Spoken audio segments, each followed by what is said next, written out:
Hello, everyone, and welcome to Losses Above Replacement, the best baseball podcast to grace your ears. I am today's host, Alex Clark, joined by our very own playoff hopefuls in Mathias Kurosaki and Ryan Splash Potts, my main men. How are we doing here on this September afternoon?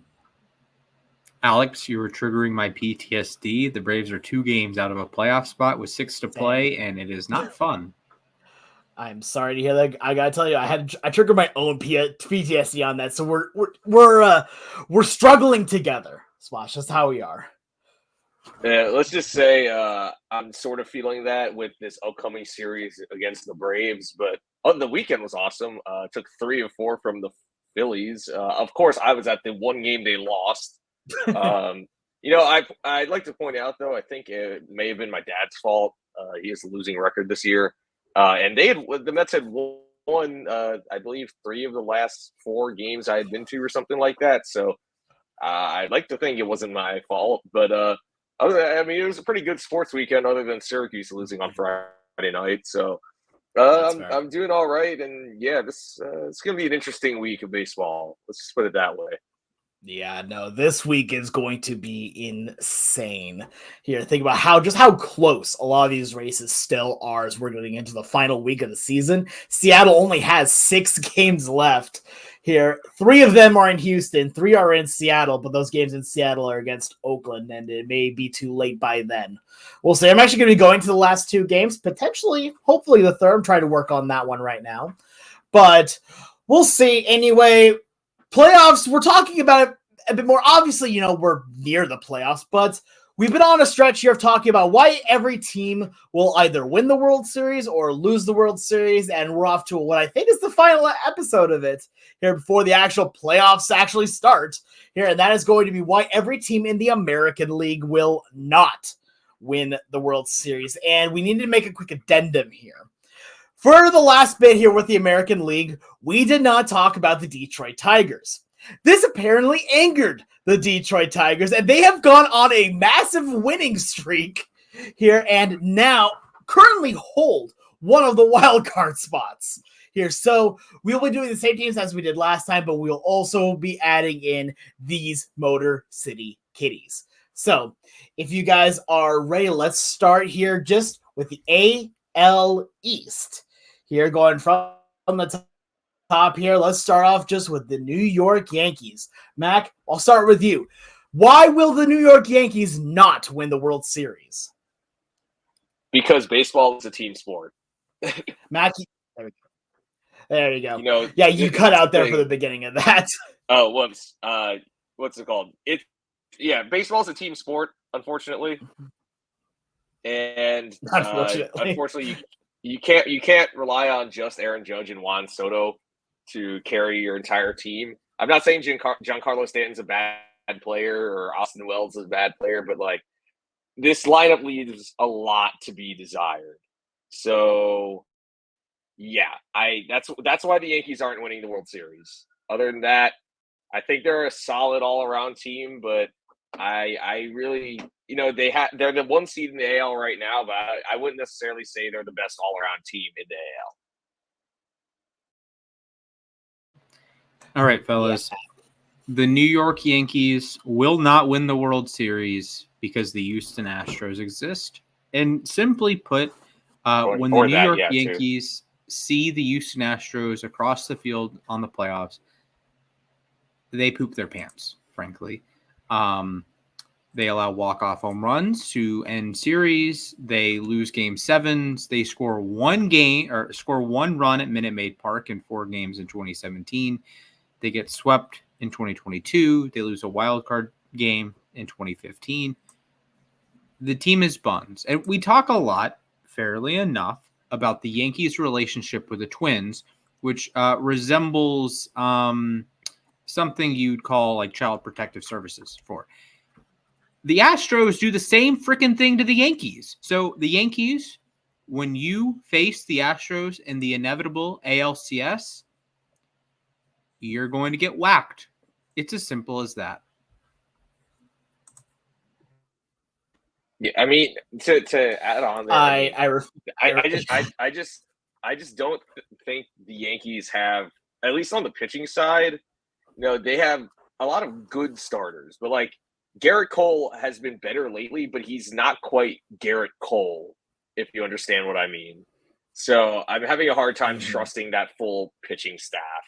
And then that bullpen, Luke Weaver has been much better lately as the closer.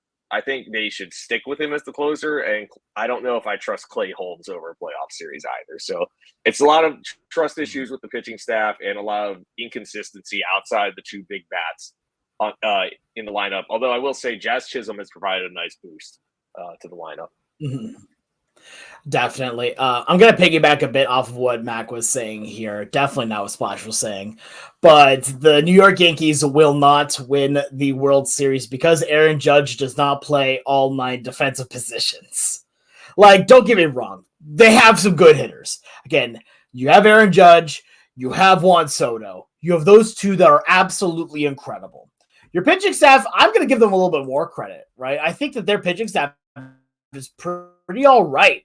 Overall, taking a look at what they have 6 starting pitchers right now with an ERA plus of over 100, which I know 100 is average. But Clark Schmidt has an ERA plus of 173. Here, Nasty Nestor's at 108. Luis Gil is still at 125.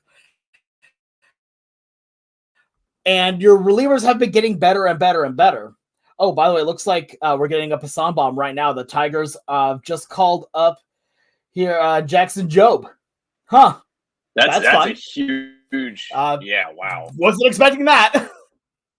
Huge Passan bomb here on air. Wow. Anyway, finishing my point here.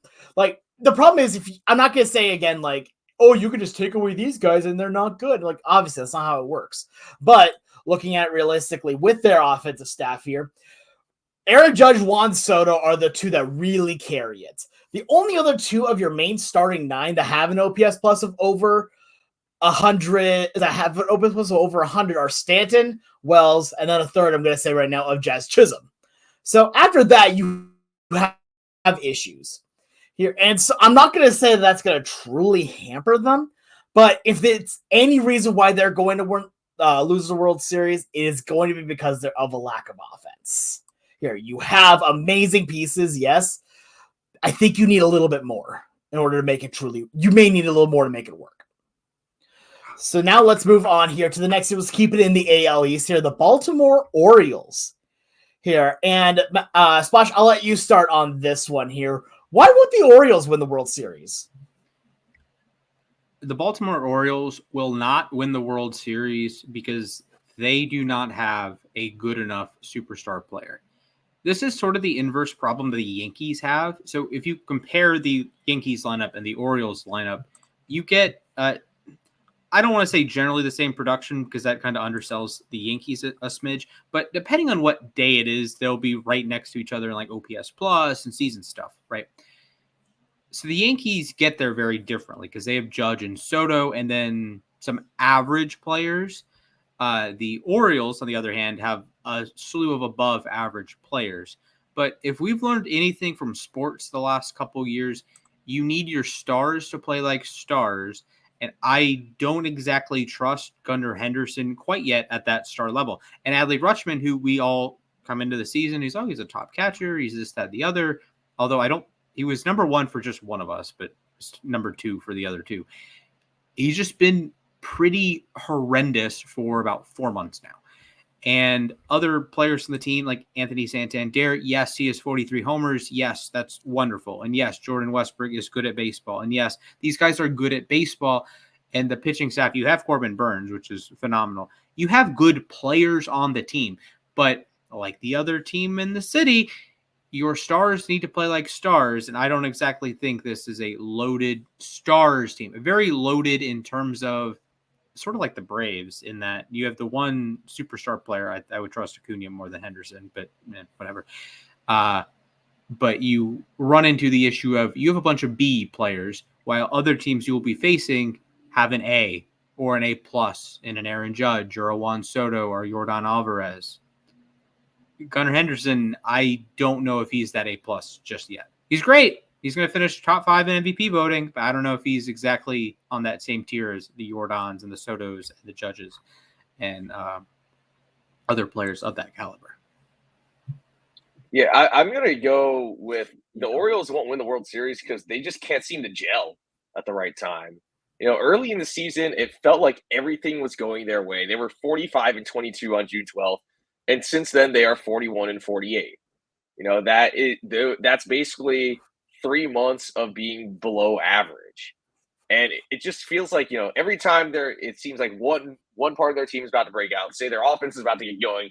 Their starting pitching will have a clunker, or oh look, Corbin Burns and Zach Eflin, they put up consecutive great starts. The offense scores a combined 1 run or something like that, or oh they both did well. Well, the bullpen comes in and blows the lead. It just seems like nothing, like they can't seem to be firing on all cylinders at all, which is very unlike what we expected from them this year. So that's my biggest issue is that it's like that meme where you click one thing and the other you click starting pitching and the other thing just turns off, or the other two turn off. Like it's impossible to get all 3 of them working at the same time. So that's why the Orioles won't win the World Series. I mean, they look like World Series hopefuls back in mid-June.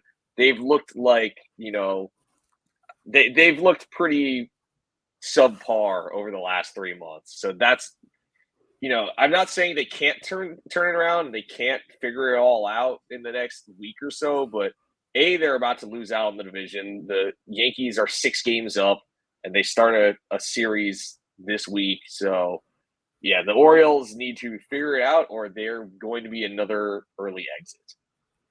Yeah. For me, when it comes to the Orioles, they will not win the World Series because their pitching just can't hold them up at this point. Like, I think that their offense can be good.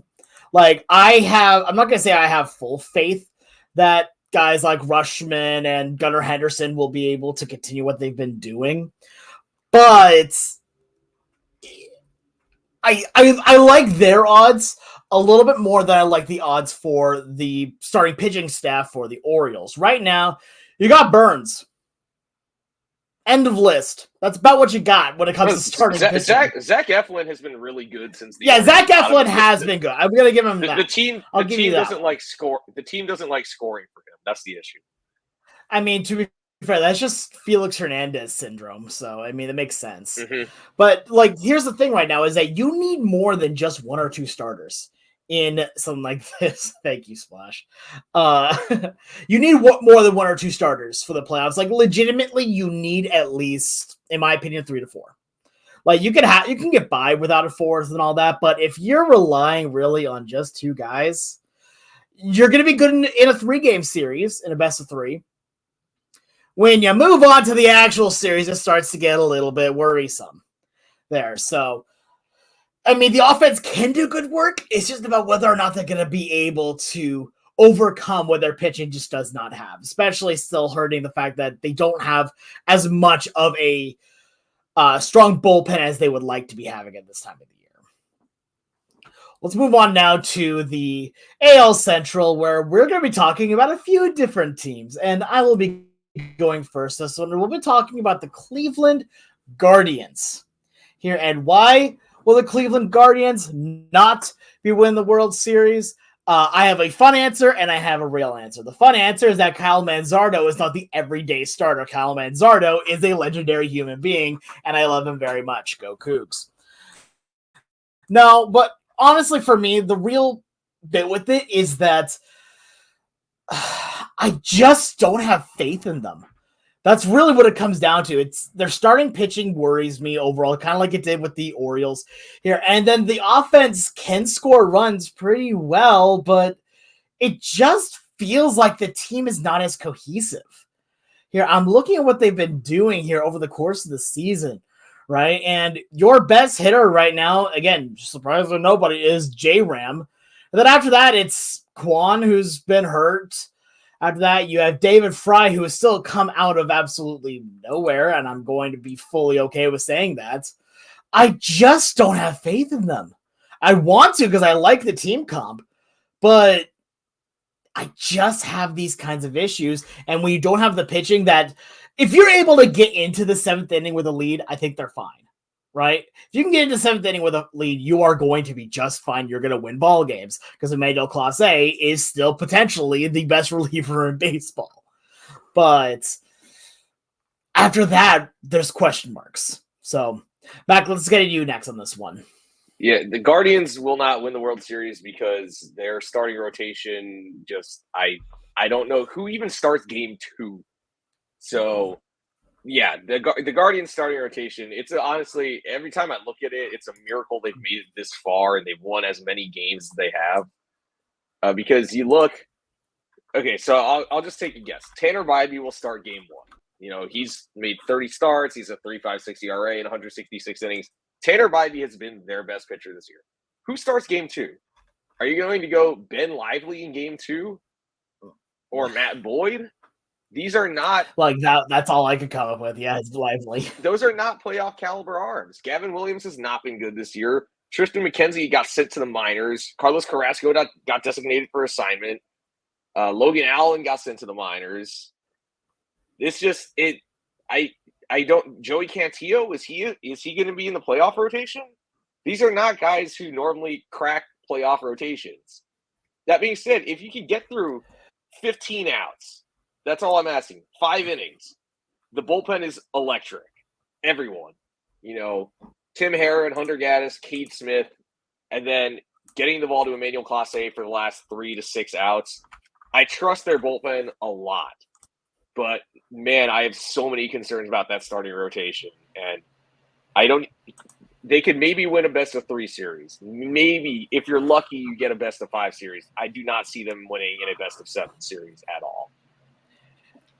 So, folks, Mac, I have a quick question for you before we go forward here. Hold on, just like real quick, Splash. I have a question I would like to ask. Yeah. I was looking at their pitching roster here. Would you trust Matthew Boyd to start a game? Sure. Hello? I mean, I would trust Matt Boyd. I don't think he could get you more than 5 innings. That's the issue. And honestly, I don't even. Well, actually, you know, he's made 8 starts. He's not even averaging 5 innings a start. That's the thing.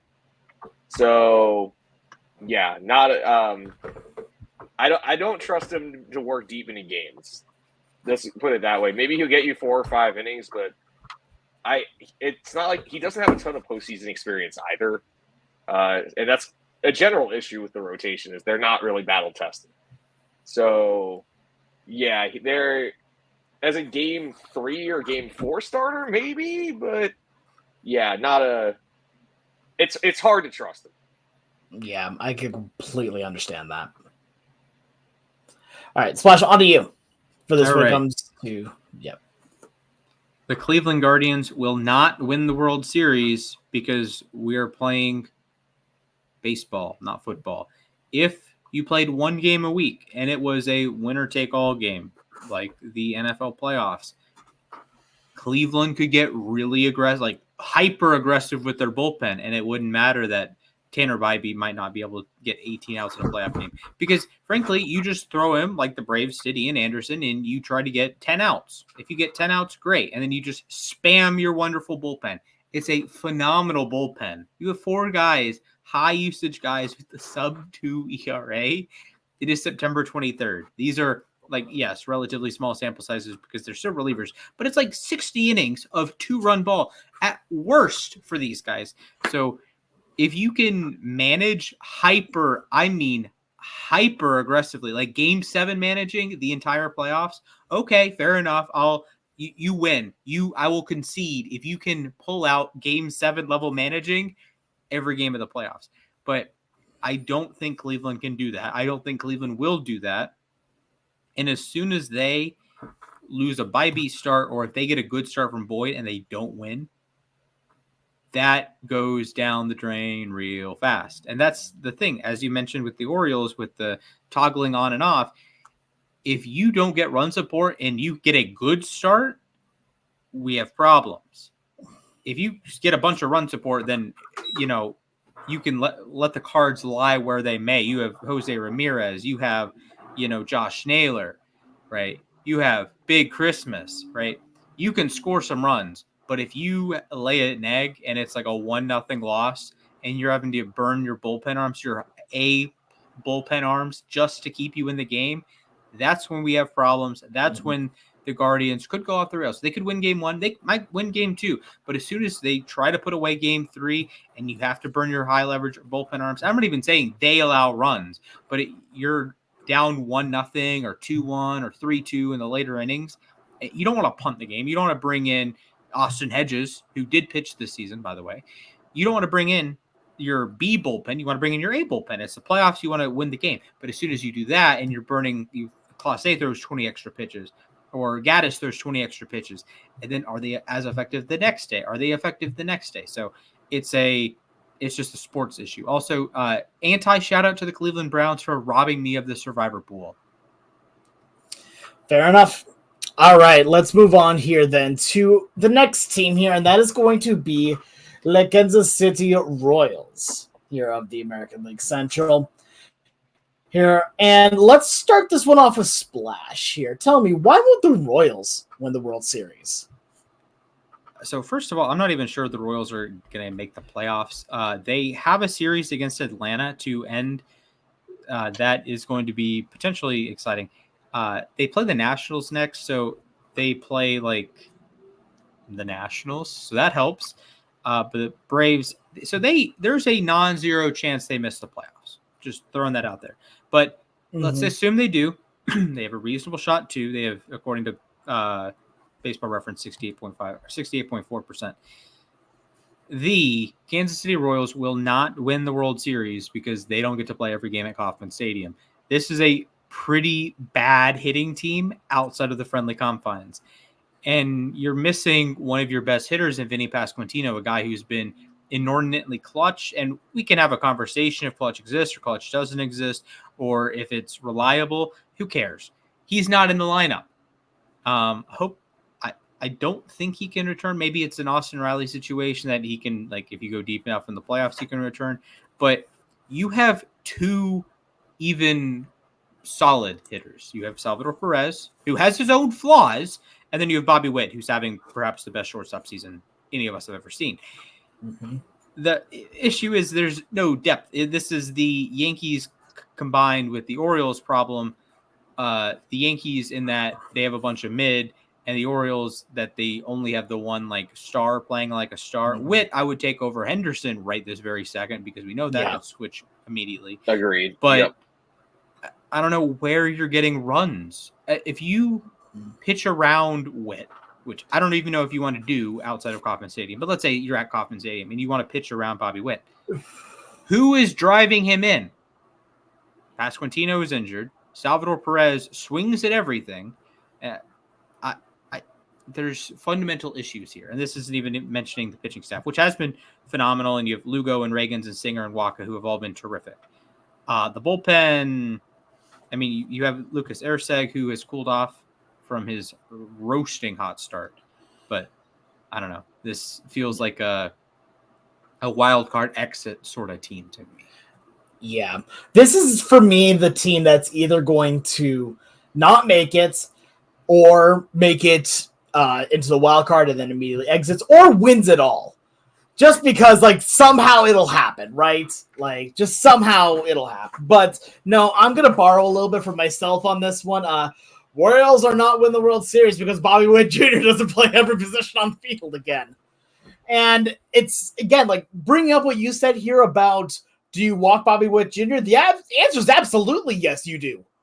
Like, it's kind of like with the Yankees where, okay, so the Mariners just played the Yankees in a series, right? And Judge was only intentionally walked, I believe, one time. And that one time was because there was, I believe they needed it, they had like runners on or something like that. Otherwise, they just pitched to him because you know that the guy right behind him is just as dangerous in Juan Soto. This time, though, when you take a look at the Royals, take a look at their offense here. Their two guys are Bobby Witt Jr. and Salvador Perez. Let me ask you a question. Which one's scarier? Which one are you more worried about? that's the thing, like, with this, is that I love Salvia and I love Bobby Wood. I love both of them. They are some of my favorite players in baseball. But they're not as scary as Judge and Soto.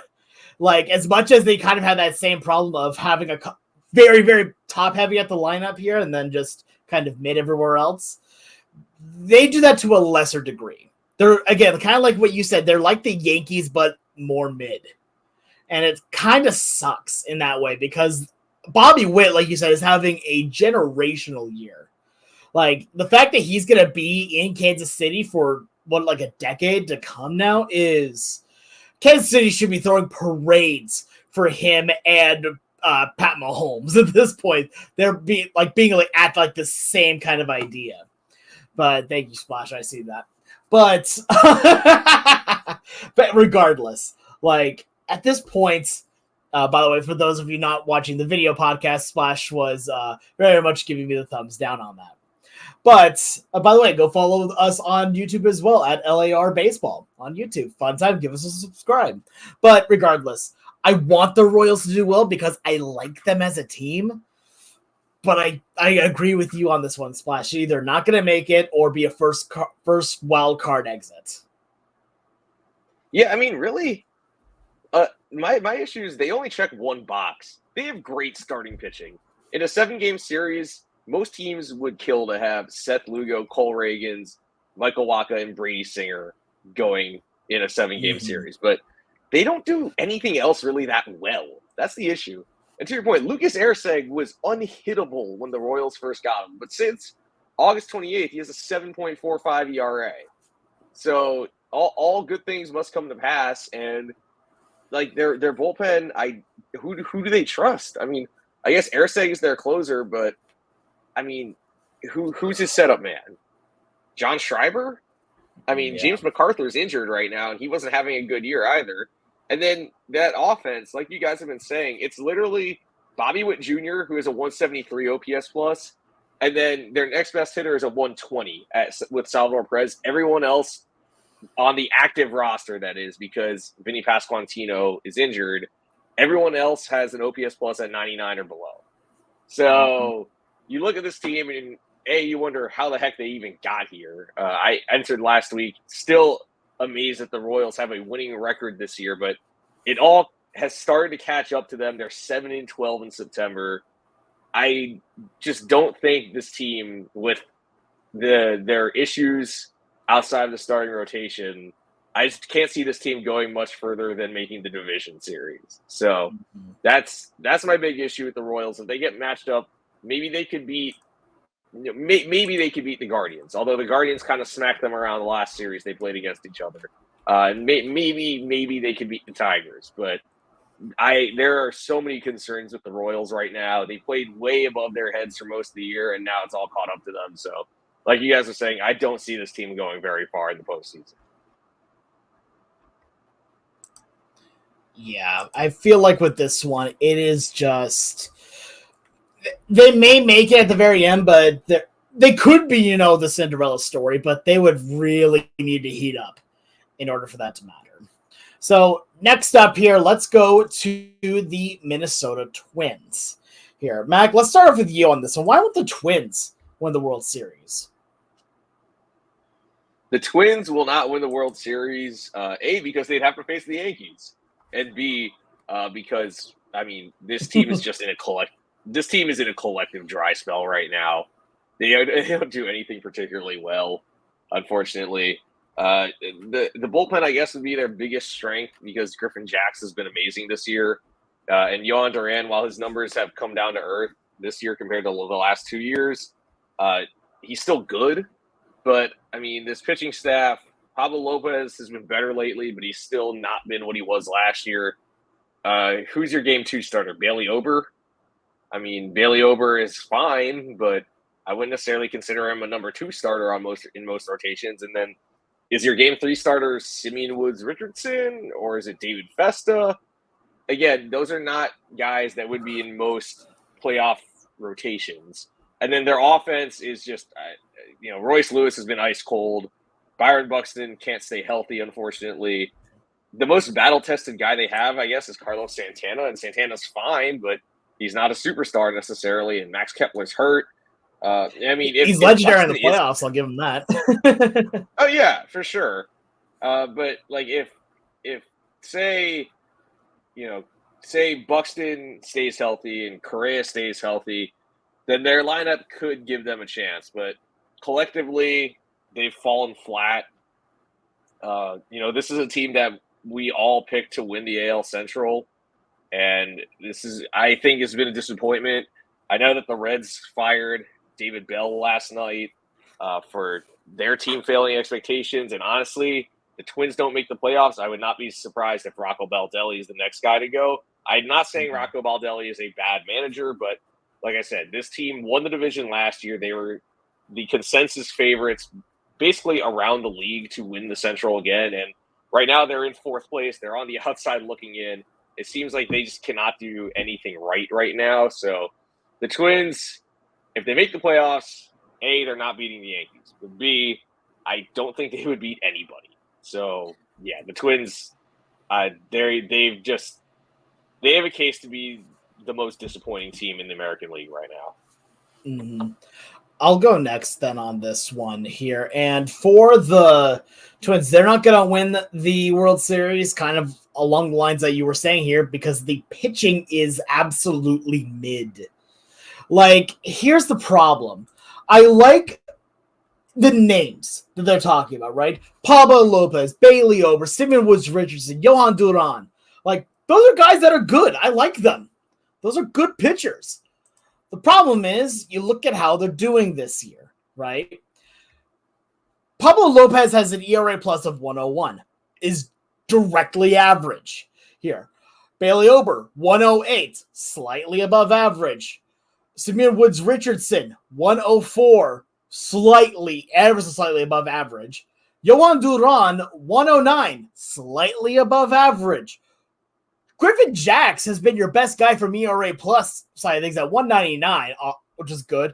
Cole Sands good, 133 here as well, but they're just so painfully average, and that's okay. You can win with an average starting pitching staff. Does it help your case? No. But the biggest problem with it at that point is that if you're going to have a weaker pitching staff, you need to make up for it with amazing offense, and they don't have that either.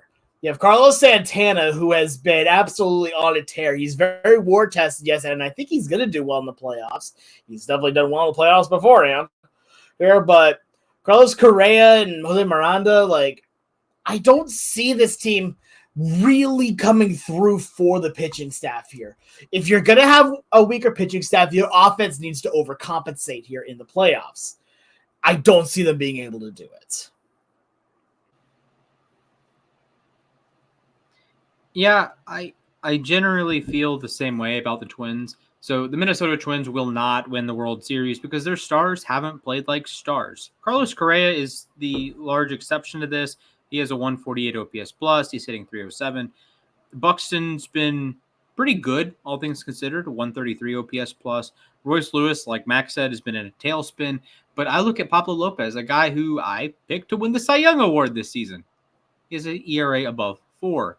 You look at Yohan Duran, who Alex and I is like, yeah, he's a top 5 reliever, easy. He has an ERA at 3.8. And I know reliever ERA, but I get it.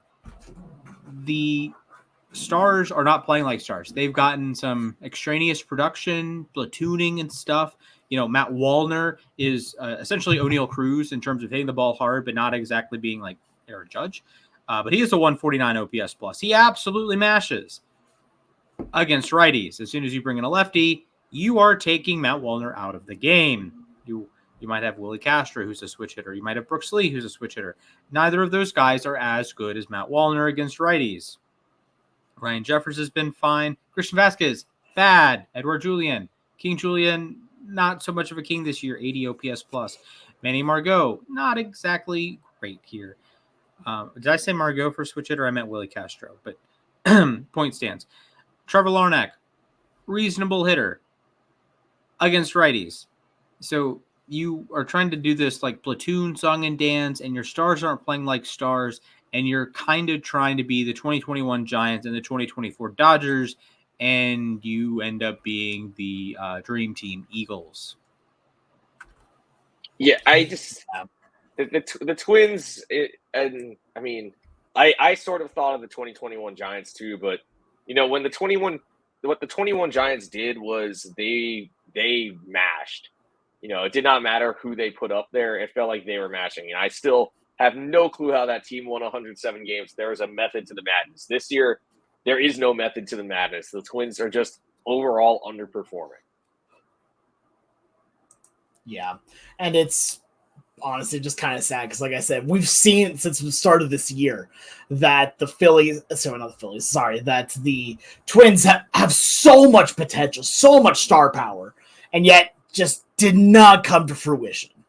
Let's move on here to a team that we have not included in our lists, but now are forced to include in this list, and that is the Detroit Tigers.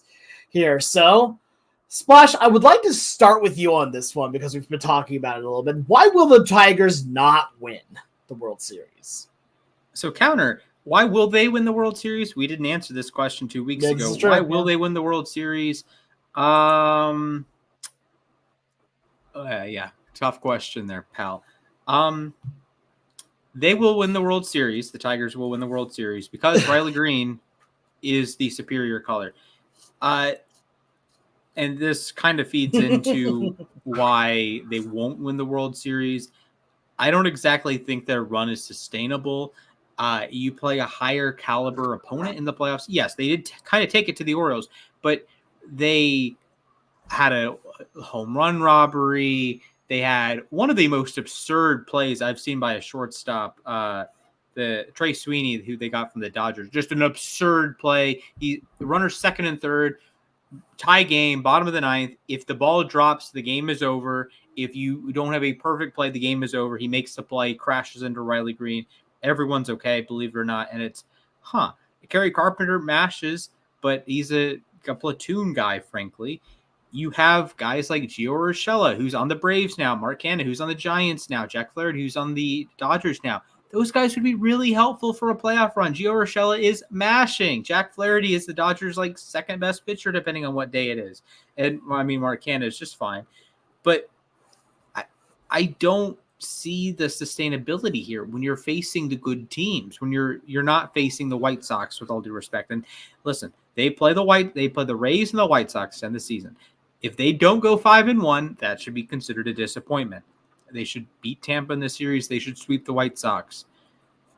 But you're not playing the White Sox in October. You don't have, those games that the entire AL Central, frankly, is going to have an inflated win total this season, besides the Guardians, because for some reason they're aggressively mediocre against Chicago. But Twins demolish the White Sox. Royals demolish the White Sox. Tigers demolish the White Sox. You're not playing the White Sox in October. Yeah. Well, I think the White Sox also demolished the White Sox. That's the issue. This is also true. Yeah. I'll go next on this one then too, and I'll kind of follow along your lead a little bit. Why they will win the World Series is because momentum is king. Momentum will take you a lot of places here. Take a look at the Arizona Diamondbacks of last year. So on that same point, though, why they will not win the World Series, along the same coin, momentum can leave. If you lose your momentum, you go back to being what you are, and that is a very aggressively mid team. Like you said here, a lot of the records in the AL Central are inflated because of all these extra games against the White Sox, who legitimately at the time of recording this have already broken the record for most losses in a season, and have a chance to make it 125. They are adding salt into their own wound. But regardless, that becomes the issue here of you're not going to be playing the White Sox, like Splash said here, but you've done well against other teams, but you need to really amp it up. And I'm looking at the team here, and their pitching has been fun. If you would have told me that their pitching staff would have been as good as it was here at the start of the season, I would have laughed at you. But Skubal has been great. Flaherty's been great. Looking at their bullpen as well has been fantastic to see, actually. They have right now a few relievers that are above 100 ERA plus. But the offense is the worry key here, right? Like pitching, I will fully admit that pitching wins championships. You got to have something to back it up, right? The Yankees, even after you have Soto and Judge, you've still got guys like Stanton and Austin Wells. The Royals still have a few other guys to work with. The Tigers have only 2 hitters right now of their main starting 9, according to Baseball Reference, with an OPS plus of above 100. Matt Vierling is above 100. Kerry Carpenter has been heated up, but I don't know if I can trust it. I really don't think you can trust it in a playoff scenario. This is one, like I see, that's going to happen again, just like you're saying here with the Royals. They may be wild carded done. Like, that may be it here for them. Like, it really comes down to, though, if the momentum stays with them. Like I said at the beginning of that, momentum is king. If you do not have the momentum with the team that you have, you do not win. It's that simple. So I do want to throw one thing in there. The Tigers do have a World Series winning manager, as much as Alex doesn't want to admit that happened. AJ Hinch. I gave him a vote for manager of the year last year. I thought the Tigers were quite a second half surprise. And if the season had been a little bit longer, like 180 games, perhaps they might have made the playoffs. And this year, major props to AJ Hinch. That's why you go out and you get a World Series winning manager. You get one of the best in the game. And it didn't work for the Cubs. They go get Craig Counsell, and that is not exactly going to plan when the Brewers are even better and the Cubs are not bad, but they have no stars. Not what you expected. They have no stars. The Tigers have a mega star pitcher who might be the best pitcher in baseball in Tarek Skubal. And you have Riley Green, who is a really good baseball player and would be the best player on the Cubs, in my opinion. Sorry, Dansby. Sorry, Cody Bellinger. So having the manager, I don't know if it actually matters, but that can give you some confidence going into a playoff series that AJ Hinch has been there, done that, while Aaron Boone has not won a World Series. Brandon Hyde has not won a World Series. Rocco Baldelli, no World Series. Stephen Vogt, no World Series. Matt Cattaro, no World Series. Joe Espada, no World Series. New Dan Wilson, no World Series. AJ Hinch, he has a ring. Yeah, so that's part of my reasoning, actually, why I think the Tigers could win the World Series is their manager is certainly battle-tested. He's been to the playoffs plenty, and he has won a World Series. He's won 2 pennants. But why they won't win the World Series? Well, unfortunately, Tarek Skubal cannot pitch every single day. They've been basically using 2 starting pitchers with Skubal and then some combination of either Reese Olson or Casey Mize to start the other game. And, I think they're actually set up great to win a 3-game series. They can definitely win the wild card round, I think. But my God, in a 7-game series, unfortunately, if you're going to win the World Series, you're going to have to win 4 out of 7 multiple times, and they just do not have a roster that can do that. And that's the thing with calling up Jackson Jobe. Jackson Jobe has pitched 9 innings in AAA. And by the way, his walk rate is way too high this year. He's walked 45 batters in 91 innings. That's about 4.5 walks per 9 innings. His strikeouts are great, sure. He's good at preventing runs, but like I said, only 2 appearances in AAA, only 9 innings. He's allowed 6 runs in those innings. That's a move that reeks of desperation, and I don't think he's really ready to pitch in the majors. So while I want him to succeed, I just, I think he's more of a next year guy. And are they going to use him as a starter? Are they going to use him out of the bullpen? What are they going to be doing with him? Yeah, I think the Tigers have been a great story this year. I think AJ Hinch definitely deserves strong consideration to be manager of the year. But this is a team that I think next year, if they say go out there and make some splash moves to their lineup is, I think Colt Keith has made a lot of strides this year. I really like Riley Green and Kerry Carpenter. Javi Baez, I don't know what's going on with that dude. I know that he's injured right now, but his numbers, I mean, they hurt to look at. You know, I was a big Javi Baez fan. I really loved watching him in New York for those couple months, but my God, that contract has been a disaster. Maybe you find a way to take that contract off the books and then make some moves for some better hitters. So I think next year, I would not be surprised if the Tigers won the AL Central. This year, it'd be fun to see them in the wild card series. Maybe they win around, but I don't see them getting past the ALDS. Yeah. And it sucks because it's like they really are kind of the Cinderella story right now. Like, we've had a few teams that have been kind of in that same kind of idea, but I think the Tigers really encapsulate that more than anything else here. Let's move on here to the AL West here, and let's start out with the Houston Astros. Mac, let's start out with you when it comes to Houston. Why won't the Astros win the World Series? To be honest, this is a hard team to poke holes in, despite how horribly they started. I guess my concern here, the Astros won't win the World Series because what the heck is going on with Justin Verlander? Justin Verlander is like the Grizzly veteran here, battle tested. He's been to the playoffs. He's been to the World Series. He has 2 World Series rings, but he admitted that he probably should not have come back from that neck injury so quickly, and he has a 5.55 ERA this year. And also, he's 41 years old, and maybe he should start considering retiring because he's just no longer Justin Verlander. You know, this is not a guy. I understand going on the IL a couple times, it hurts, but he just has been ineffective when he's been active. Luckily, they got Yusei Kikuchi, who's been very good for the Astros. So that's like my one concern with them. I guess the other thing is that Josh Hader hasn't exactly been Josh Hader this year, but he's still good. The bullpen in general, while they haven't been as good as they were the last 2 years, I think Hader and Abreu and Presley are still a solid trio. I think Taylor Scott, if he's healthy, Taylor Scott has been a big surprise this year. And then their lineup is just really good all around. You know, they're sort of the opposite of the Royals, where almost everyone in their lineup is above average, OPS plus wise at least.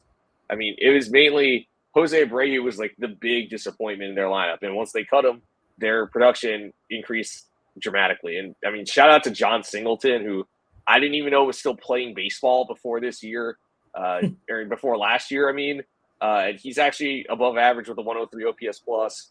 Obviously, you have Kyle Tucker and Yordan Alvarez and Altuve and Yainer Diaz. This is just a really good all-around roster. And, you know, like Splash has been saying, I think the Astros are probably the best team in the American League.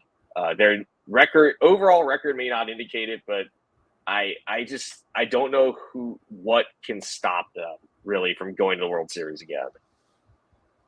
Splash, I would like to go to you next because I really want to go last on this one. Sure. The Houston Astros will not win the World Series because I don't trust the stability of the starting pitching. Yes, Framber Valdez is a wonderful regular season starter. He is a 4.24 ERA in the playoffs. Yes, I know part of that was getting bombed twice by the Atlanta Braves in 2021 and the Twins last year. But he went, listen, wins and losses for pitchers, we can have a debate there. He was 0-3 last year in the playoffs. He allowed 12 earned runs and 4 homers in 12 innings. That is not getting it done. Sorry, that is just simply put not getting it done. He had an ERA of 9. He is a major reason why the Astros did not win the World Series last year at a negative 10.8% championship win probability added. He had a negative 19.2% in the 2021 World Series. Yes, he was great in the He was horrible in the 2021 World Series. He was very good in the 2022 World Series.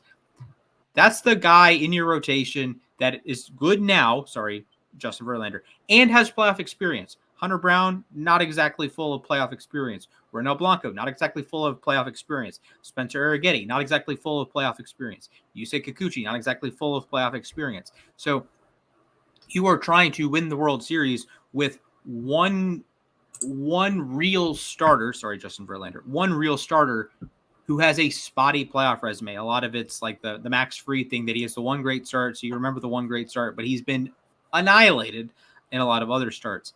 So yeah, you go into a series and on paper it's better than the team you're facing, but these guys haven't done it in the playoffs before. These particular players have not done it in the playoffs before. Like, yes, Ryan Presley is wonderful in the playoffs, and is going to set like a saves record if he pitches enough.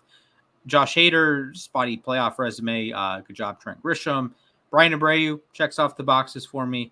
But the rotation to me has some stability concerns with, if you have a bad start and you've only made one playoff start in your career or two playoff starts in your career, it could go sideways real fast. Yeah. And I'm going to kind of echo that sentiment here. I have a fun answer and a real answer. The fun answer is the Astros will not win the World Series because the Mariners are out for revenge after 2022. But the real answer is actually basically the exact same of what Splash said. They're not going to win the World Series because their starting pitching has a lot of questions to it. Verlander, I mean, that's obviously going to be one of the biggest questions. But after Framber, I don't trust really anybody, honestly. Hunter Brown has had his issues. Ronel Blanco has had his issues. Spencer Arrighetti has had his issues here. And I'm not saying that none of them are going to do well. I'm saying that there's a lot of question marks in that starting rotation, and I don't see them being able to make it far if they keep getting lit up in the first few innings here. Because, yes, the bullpen's been fine overall. Like, has it been great? No. But it has not been bad either.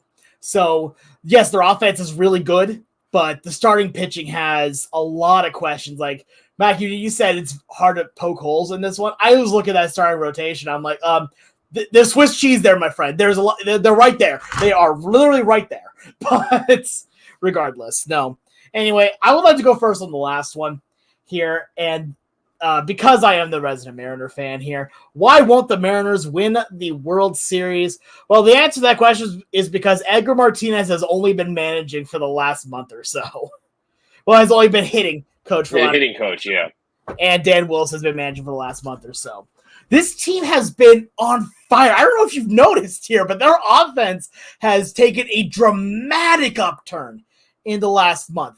Legitimately, had they had this offense for the entire season, we'd be looking at a team that would be nearly 100 wins. Like, I know I say that with a little bit of hyperbole, but with how good the pitching staff has been at their generational level, we made this joke earlier that if they had even a league average offense for the entire season, we'd be looking at an undisputed number one seed. But regardless, that's not the point. If they do make the playoffs here, I still hold the thing, like I said last time, that they will win the World Series with how they do. They just need to make the playoffs. But if they do make it and do not win, it is going to honestly just be because their offense didn't click at the right time here for them. I think that if they make it, they are going to have an excellent shot here because of how their team is built, because they're starting pitching, and how good the bullpen has been doing. The fact that you now have Troy Taylor, who has been absolutely astounding this year. Colin Snyder's really picked things up as well, and Munoz being about as lights out as you can get. Seattle has a shot if they can make it. And that's why they won't, is because we have 6 games left of the season, and 3 of them are against Houston in Houston, and the other 3 are against the A's. Yeah, my thing with the Mariners is the offense. I don't think they're consistent enough. Even so, they've made great strides ever since Edgar Martinez became the hitting coach, and really has been night and day. But my other issue become is the that, manager, but yeah. Yeah, but the other issue I have is that the bullpen that isn't Andres Munoz, I do have questions about. I mean, You unfortunately cannot use those same 3 guys every single game. And even Munoz has tired out a little bit. His ERA was over 5 in August, and it's over 4 this month. And I mean, he has 7 losses this year. I know that losses for relievers are kind of all right, well, that's tough. I mean, you can't really do much about that. He's been very good in save situations. He's been very good in non-save situations, actually. But I mean, it's just tough for me to trust the rest of the bullpen. I mean, if say like one or two of those guys are down, who are you going to? Trent Thornton, Austin Both? It's a lot of question marks there. So I think 100%. Yeah. I think a couple people have pointed out that they may have not done enough to help Munoz out in that bullpen at the trade deadline. And also, I'm looking at Munoz's numbers, and with 2 outs and runners in scoring position, opponents have an OPS over 850 against them. Ugh. So that's definitely a red flag. But I think 100%. The starting pitching staff is definitely, or the starting rotation is definitely elite and is arguably the best in baseball. But it's getting those final outs. I've said that about my Mets. Like you have to get the final 3, 6, or 9 outs, and I don't necessarily trust everyone in that pen to do that. But I think if they make the playoffs, they could go far purely based on that starting rotation. Right, Splash. Let me hear your take. Sure. Unfortunately, you're falling in the Braves bucket. The offensive boost here is not going to be enough. The Mariners will not win the World Series because they're not going to make the playoffs. And unfortunately, they might not even be the 7 seed. So the Cancun series between the Braves and the Mariners might end up being the Braves and the Twins. So I personally think the Braves would sweep that series like they did in Minnesota earlier in the season. I wish it was the Mariners and the Braves. Frankly, I wish both teams just made the playoffs, so we didn't have to watch the mediocrity of the American League Central. And that, to me, is the great crime here. With how bad the Chicago White Sox are, the Tigers' record is inflated. The Twins' record is inflated. The Royals' record is inflated. The Mariners are better than those 3 teams. I would take them to beat all 3 of those teams in a series, just as I would take the Atlanta Braves to beat any of those 3 teams in a series. But when you play a 120-loss team, it's not even the end of the season yet, and they've lost 120 games. But when you play a 120-loss team 13 times, you're going to win most of those games. The Tigers will almost certainly clinch a playoff spot when they beat the Chicago White Sox next weekend. And that is sad for baseball. It's sad that a pitching staff as great as the Mariners, I know they're going to win like 83 games, and I get that that's not a general playoff team, but this year, to me, they were a top 6 team. I don't exactly think Minnesota was a top 6 team. I don't exactly think Detroit was a top 6 team. Kansas City, I think so, but they also got to feast on the White Sox. So if you had a college football playoff scenario, Seattle is in. I don't know who's out. Detroit is probably out. Detroit or Minnesota. Although I guess in this case, both teams would be out. So I think Kansas City would be in. I think Seattle would be in. But unfortunately, playing the White Sox 13 times. Imagine just 10 years ago when we had the full division schedule and we played 19 times a year. The Royals would have like 90 wins, and the Tigers would have 90 wins, and the Twins would have 90 wins, and the White Sox, the Guardians can't beat the White Sox, so they don't count. But how sad is that? Mm-hmm. It is truly sad. And that's what sucks about all of it.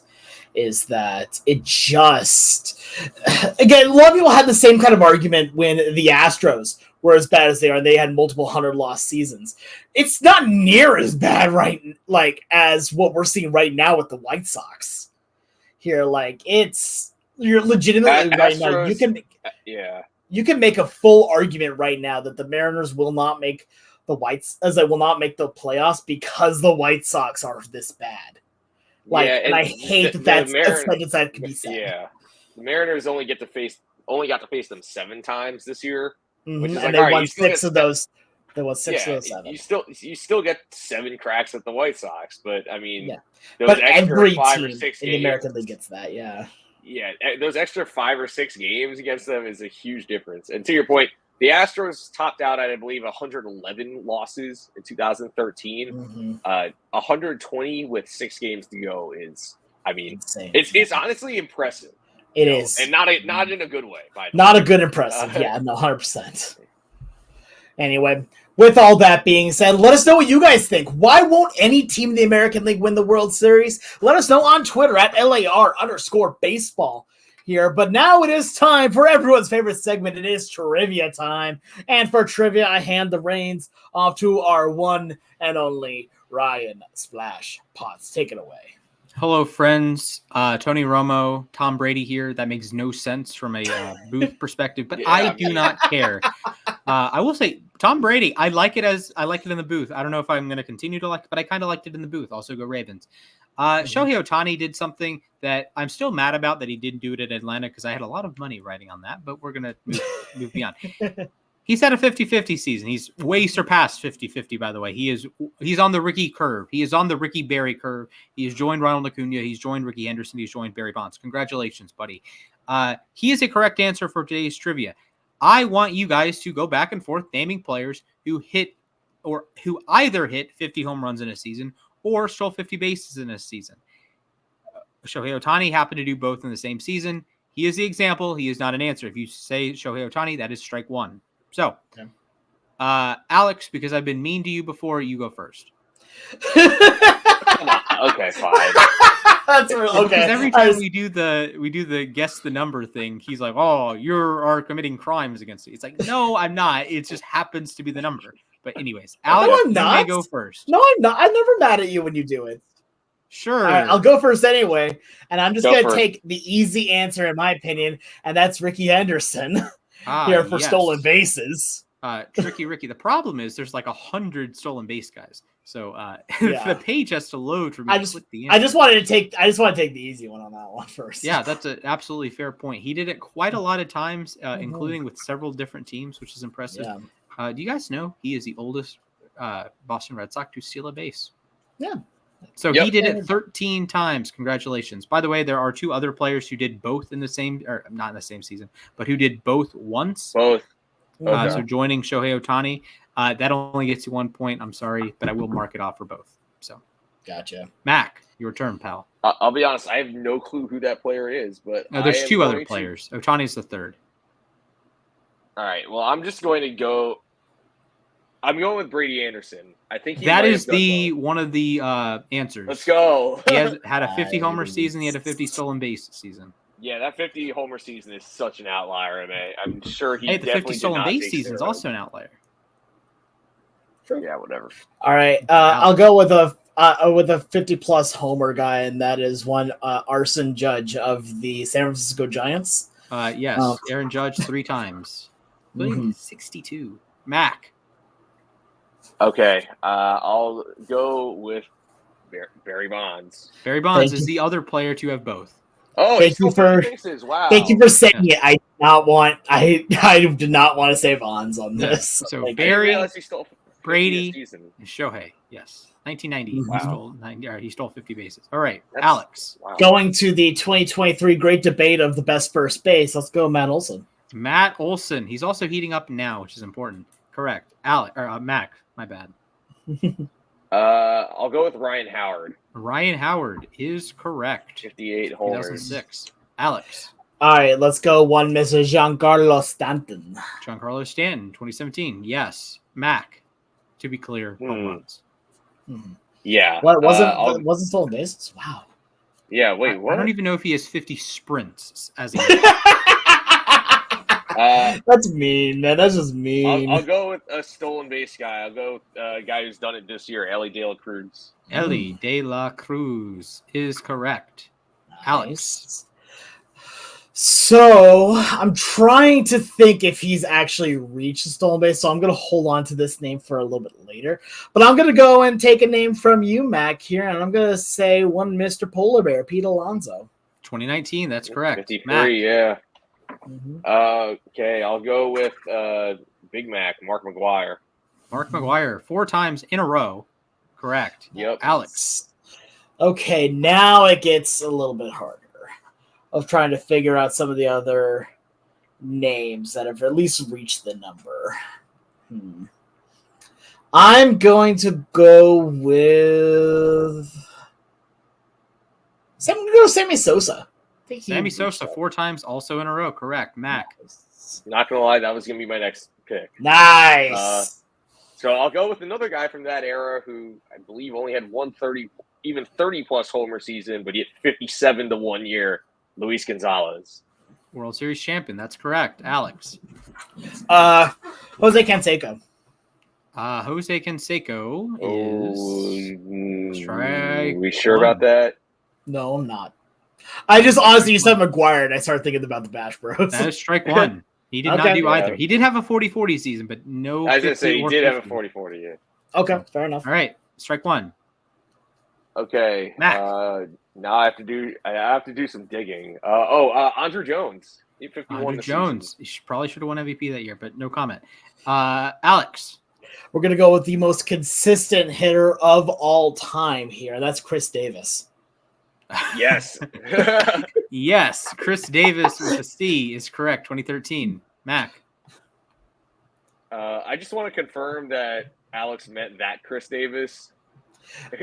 What Chris Davis do you think I meant here? Oh, hey, there's a different one. The other power hitter named Chris Davis who spelled his name differently. Fine, I would like to go with Chris Davis at Baltimore.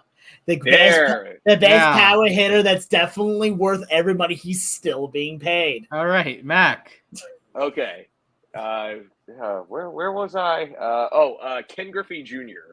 I'm surprised Alex didn't get there first. I was going to say, I honestly forgot that he hit. Far. Yeah, I thought he was in the 40s. He had 56 twice. Come on, I know. Alex. I'm being dumb, okay? That might be worth strike two. Come on, Alex. Fine. If you want to give me strike two, go for it. Strike two, Alex. Cool. Go ahead. Sounds good. Joey Bats. Jose Bautista. Oh, yeah. Yes. That's Okay. legend. All right. Also Braves legend. Mac. Yeah. Oh, Prince Fielder. Prince Fielder. That's correct. 2007. Alex. Let's go. Okay, let's go with stolen bases. Billy Hamilton. Oh, Speed Demon. Yep. Billy Hamilton. I will point out this is probably not going to matter at all. Stolen bases is since 1920. Actually, home runs is since 1922, but that doesn't matter. Billy Hamilton 4 times in a row. Also, the other Billy Hamilton, I think, qualifies, but he's not on the list because he's before 1920. All right. The Hall of Famer, Billy Hamilton. Mac. I'll go with the other fielder, Cecil Fielder. Cecil Fielder, 1990. Correct. Alex. 1990, yep. Very, very good. I honestly, at this point right now, I just want to try and get another stolen base one. I'm pretty sure he has the number there, and that's Ichiro. Ichiro Suzuki. Did he steal 50? Did he steal 50? I think he did. I think he may have. He's all the way down at the bottom of the list. That is, he's number 90. Yes. 2001. Correct. 56. Okay. I'll go with the guy who I'm kind of surprised is still on the board, Babe Ruth. That was not the name I was expecting you to say because I was going to give you a joke name. Alex. Let's go with Babe Pappy. David Ortiz. David Ortiz. Yes, 2006. he did. Mac. Okay, now I guess I have to start thinking of base stealers because I think we're exhausting our power options. Out of the 32 available options, you have 3, 4, 8, 9, 10, 13 left. So you're 19 to 32 in home runs. Right. I think we've also done that as an individual category before. So I'm going with Jose Reyes. For Jose Reyes, known good guy. 4 times in a row. Okay. Alex. All right, I said Aaron Judge. How do I not say this dude? Roger Maris. Roger Maris. Roger Maris Jr.'s dad is correct. Mac. Yeah, I'll go with the other Yankee that I'm also surprised is still on the board, Mickey Mantle. That's fair, correct. Alex. Yeah, that was giving my next one here, but now we're going to go to the late, great Willie Mays. That is correct. 10 years apart. Mac. Now I'm starting to run short on names. Yeah, I am too. I think this guy stole 50. D. Strange Gordon. D. Strange Gordon 3 times is correct. That's also a hit a fair. famous home run. Alex. Ooh, okay. This is now where it gets really tricky. There's a name I've been holding on to, but because I don't know if he's actually reached. I feel like he's reached the number, but I don't think he. It's tough. You know what? For the sake of timing, I'm gonna say it here. It's this season here. Jose Caballero. Jose Caballero is not correct. Mac, you win. Can we point out Ronald Acuna Jr. was sitting there? Corbin Carroll, Estuary Ruiz. Oh yeah, no, 100% he was sitting there, but I didn't want to say. I thought Juan about Pierre. Can I tell you a name that I know for a fact is a correct answer? I just didn't want to say his name. Alex Rodriguez. Thank you. Exactly. Okay. I just didn't want to say his name. Yeah, wow. I'd rather take the loss than say his name. I'm going to go through rapid fire here. Luis Castillo, the GOAT, Craig Biggio, Kenny Lofton, Shannon Stewart did it once, by the way. Chuck Knobloch did it once, by the way. Dion Primetime Sanders, baby. Barry Larkin in his MVP season. Tim Raines 8 times. Larkin? Ozzie Smith did it twice.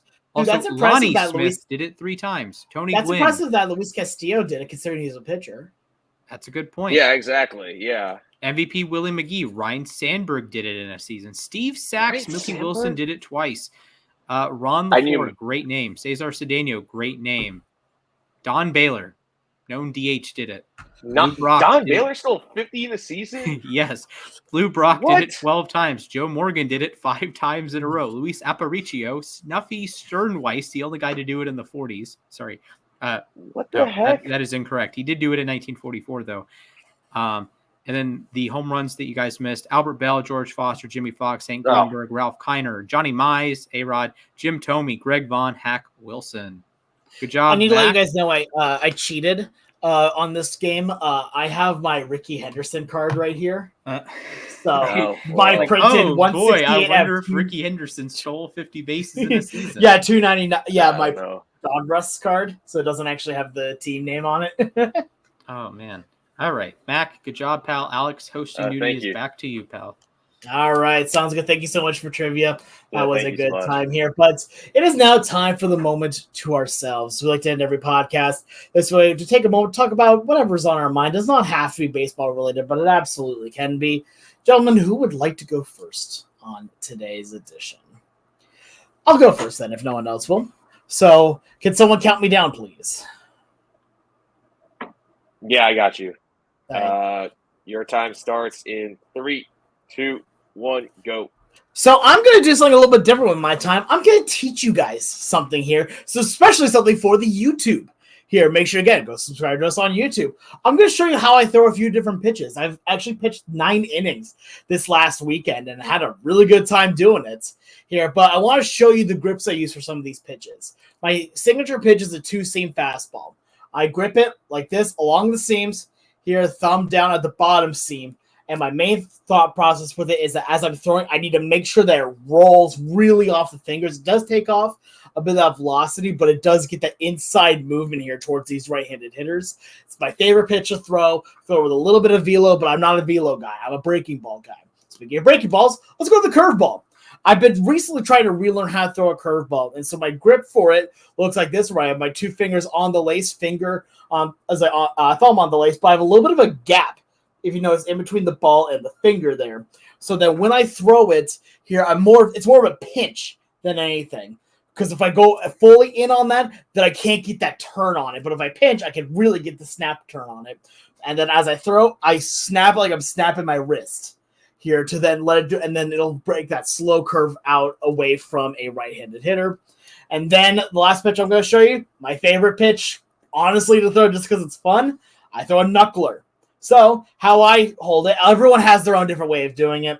Here, I've kind of adapted mine from especially R.A. Dickey, and that was by taking the inner part. I don't hold it on like the tips of fingers I used to. I now hold it on the inner part of my knuckle along the rounded part of the lace, turn it slightly, and then let the joint of my thumb get the lace, and then of my ring finger, the top of it, get a lace. So I have just enough grip on it, so then when I throw it, I push it forward. Here, so I'm going a full release like a fastball. I'm doing a push forward so it comes out with very little spin and will dance away. That's how I throw my pitches. Honestly, I've been wondering my entire life how to throw a knuckleball, and I still have, I cannot throw a knuckleball. When we have LAR HQ, I will personally teach you. We can do the We Got Ice shtick. 100%, yeah. 100%. Also, shout out to Rob Friedman, the GOAT pitching ninja. Mm-hmm. Wonderful content. Big pitching. Amazing content. The fact that he had his thing with Brian Wu was amazing. Yeah. All right. Awesome. Anyway. All right, who would like to go next? Sure. Splash. All right, Splash. I'll count you down in 3, 2, 1, begin. I'm going to be honest. Sometimes I miss being like a fan of the sport as opposed to a particular team in the sport, because when your team is mid or you don't enjoy watching them, like the Braves this season, or frankly the Ravens sometimes, it makes you question why you watch an individual team more than I've probably. I don't know. I do watch a lot of baseball, but sometimes it feels like the only game I'm watching is the Braves game, or the only game I care about is the Braves game. And there's, 2,000 other baseball games on, or it's like, oh, the only game I'm going to watch, the only game I watched in the 4:00 window yesterday was the Ravens game. And there were not only other games on, there were other fun games on. The Rams came back and beat the 49ers. The Cardinals and Lions had the sloggiest 20-13 game of all time. The Panthers, Andy Dalton was dropping dimes. So I don't know. I love being a fan of the Ravens and I love being a fan of the Braves, and that I take pride in that. But also, they're a part of my life. I was not a diehard Braves fan. I just lived in Atlanta, so I just watched baseball. I just followed baseball. I played MLB Power Pros. I didn't always use the Braves. Sometimes I used the Mets. Sometimes I used the Phillies. Right? I famously own a Steven Strasburg jersey. I infamously, I guess now, have a Chase Utley jersey in my closet back home that my mom said she was going to put into a quilt. When my dad's listening to this, he's going to get a nice chuckle in the car. So, sometimes I miss the days. Sometimes I don't miss the days. It's nice to follow one team, and it's nice to have those guys be extended family, right? It's nice to Brandon Gaudin is in my living room 6 times a week. I like that, right? Or I like seeing Ronald Acuna smile on a baseball field, or Lamar Jackson and his little idiosyncrasies. But sometimes I do miss, the top-down approach of how are the Diamondbacks doing this week? Okay, how are the Carolina Panthers doing this week? Okay, how are the Tigers doing this week? Okay, great. How are the Lions doing this week? Sometimes I miss that. I miss seeing the larger trends. Passing is down this week. Why is passing down? Well, I'm just watching Lamar. I know why Lamar's passing is down, because they were up 22 halfway through the third quarter, so you're not going to throw the ball. So I will say I do miss part of that. And finding a team, kind of your team for the season in a lot of ways, which is very weird and is very bandwagony when I put it like that. But it's sort of, if you think about it, in a March Madness realm, you're not a St. Peter's fan when they start, but when they're going into the Elite Eight, you are heavy rooting for the St. Peter Peacocks.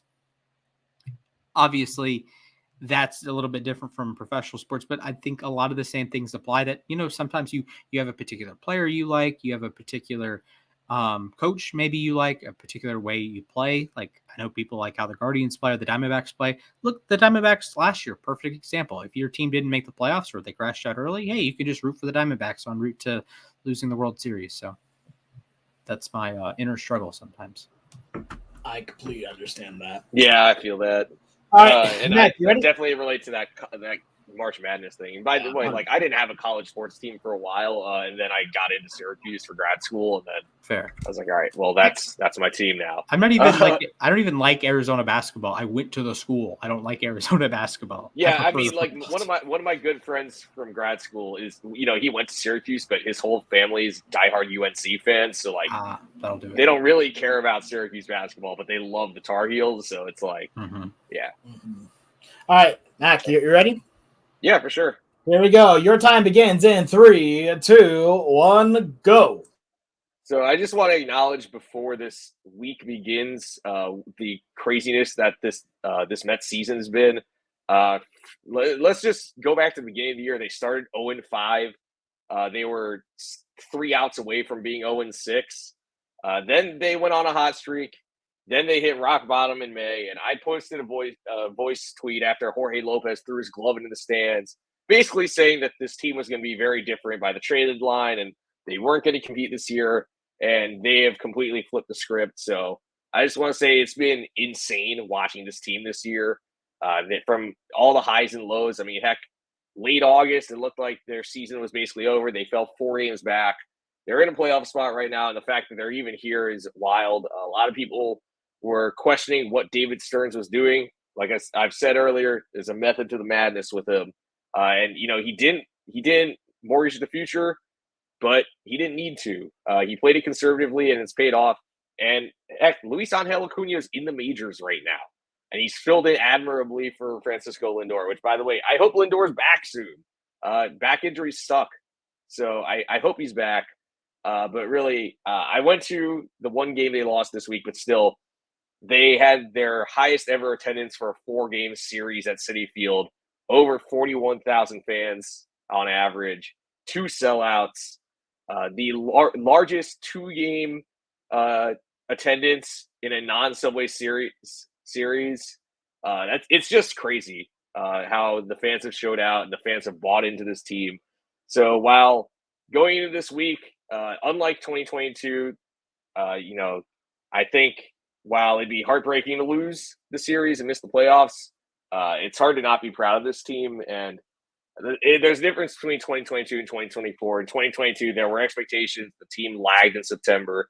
This year, there weren't expectations. This team has turned up when they needed to. So I'm really excited and kind of nervous to see what happens this week. But I hope that I do get to attend a playoff game this year because Citi Field was absolutely electric this week. I still have not gotten to attend a playoff game, even though the Mariners made it in 2022. I tried to, but the ticket stubs I got were not for the right game. So that's yeah. So I'm hoping that this. I've been to two, and one was great and one was terrible. So fair enough. All right. Anyway, with that being said, that is our show for today. Thank you so much for everyone for tuning in today. Make sure that if you're listening on Spotify, give us a good review. Apple Podcasts, give us a good review. On YouTube, give us a subscribe here. Leave some comments. Let us know what you liked, what you didn't like here. You can go follow us on Twitter at LAR_baseball. Go follow me on Twitter at the Sports Guy 242. Go follow Mac at the Sports Guy. Wow, I am doing horrible this outro. We had the joke that splashes last week was horrid, but I didn't screw up. I just didn't do an outro. Yeah, I only screwed up the outro. You're doing my bit. This is my shtick, buddy. I'm the one that screws up the outro. Fair enough. All right, you can go follow. You can go follow Matt at Mathias_A_K, and you can go follow Splash at Mrs. Splashman19. But from all of us here at Losses Above Play, so thank you all for listening, watching, whatever you are doing for today. Have a great rest of your day. Stay safe, and I hope to see you all real soon. Thank you.